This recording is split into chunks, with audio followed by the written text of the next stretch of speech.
बेला म बुझ्दैन थिएँ तिम्रो यस्तो विचित्र रुचि, तर आज म स्पष्ट बुझिरहेकी छु कति अप्रदाय हुन सक्छौ तिमी। कहिलेकाहीँ बिर्सिहालौँ, रुझिहालौँ जस्तो लाग्दैन। मेरो दुर्भाग्य, मलाई चाहिँ पानी परेको नै मन पर्यो र अहिले पानी परिरहेको छ बाहिर।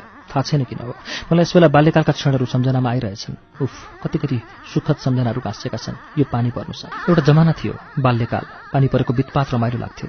निथुक्क भिजिरहँदा एउटा अद्भुत नशा जिउभरि दगुरिरहेको महसुस गर्दथे।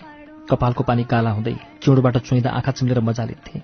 झन् घाम पानी परेको दिन त मेरो भुइँमै खुट्टा हुँदैन थियो। आँगनमा घुमी घुमी नाच्दथे। एक दिन विद्यालयबाट फर्कँदा पानी परेकोले छातै नओढी फर्केँ। घर पुग्दा म सर्वाङ्ग भिजिसकेकी थिएँ। आमाले बेसमारिया पार्नुभयो, तर मलाई वास्तै थिएन। भोलिपल्ट पानी पर्दा बारदालीमा बसेर भिजिदिएँ। आमाले कान्छ मात्र कोठामा लगेर थुनिदिनु भयो।